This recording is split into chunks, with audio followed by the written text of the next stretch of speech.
Leksiyimizi davamlaştırımız hürmetlik vatandaş. Bugün Çislak aşkımen 20. yıl 12. ayının 13. günü. Hepteki yakşembe. Endeki mavzamın da. Tüngüllet leksiyimiz düşündak dedik ki vatandaş hazır. Xi Jinping efendi bir de gayip bulup gidip, bir de peyda bulup. Hadisi digide hazır Merkezi Komitetten yığınını çakırdığan bulup kaldı. Bugünkü mavzamında vatandaş. Xi Jinping nimede korkudu? Siyasi bir xatarlıkni yana ta'kidledi. Mavzulu xabar 12. ayının 13. günü Cungo nazar doğru biti e'lon qilindi. Xabar mundaq başladı. Cungo Merkezi Komitetining sekretari Xi Jinping 12. ayının 11. günü siyasi büro yig'inida devlet bexatarligi xizmat to'g'risida to'xtalib, siyasi bexatarlikni siyasi hokimiyat bexatarligi, yani bir qatam birinchi o'ringa qo'yib so'zildi. Xinhua munda xabar qildi. Markaziy komitet siyasi büro davlat bexatarlik xizmatini yaxshi ishlash bo'yicha 26 qatim kollektiv o'rganish uyushtirdi. Ko'rdingizmi? 26 qatim uyushtirdi. Cungo hozirgi zamon xalqaro munosabatlar tadqiqot o'rnining boshlig'i Yuan Feng yig'inda leksiya so'zildi. Xi Jinping söz so'zlaganda davlat bexatarligi ko'z qarashi bo'yicha 10 turli talabni o'tirib qo'ydi. Buning ichida siyosiy bexatarlikni birinchi o'ringa qo'ydi. Siyosiy hokimiyat bexatarligi uchun tuzum bexatarligi bo'lishi kerak. Uning ustiga yani iqtisodiy bexatarlik bo'lishi buning asosi. Davlatning egilik huquqi zimin putunligini qo'g'dash. Nihoyatda xatarlik ahvollardan pahas bo'lish va hokazo deydi. Ichki tashqi xatarning qo'rshovida qolgan bir paytda Xi Jinping bu yil 6. ayning 24. kuni siyosiy byuroning kollektiv o'rganish yig'inida to'g'ridan-to'g'ri bundoq degan edi.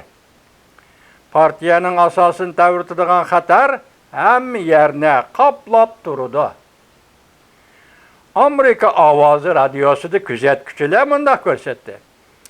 Xi Jinping boshchiligidagi Kompartiya doiralari bundoq ortiqcha qiliqlari Cungo Kompartiyasi hokimiyat beshiga kelgandan beri shundoq deyishga odatlangan so'zlardir. Bu mu to'g'ri? Uzundan kuzatayotgan radioninki kuzatuvchisi ekan bu.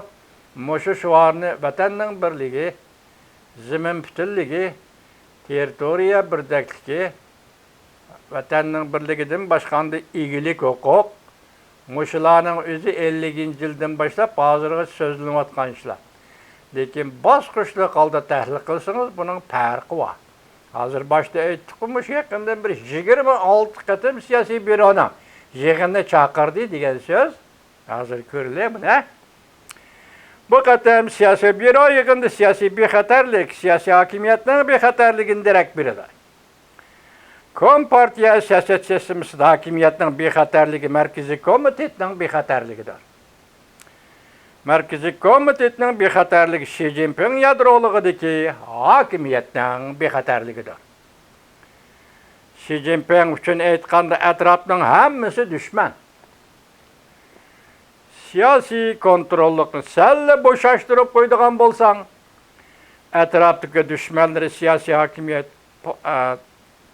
foydasiz harakatlarni keltirib chiqardi. Shuni huquq bilan, huquq orqali tiklangan haykalni qo'g'dash lozim. Qo'lingdagi huquq bilan, ya'ni shu huquq orqali tiklangan bir haykalni qo'g'dishing lozim. Bo'lmasa daqiqa ichida tarmar bo'ladi. Kompartiyaning ichki qatlamida siyosiy kurash yoshiron harakatlanmoqda.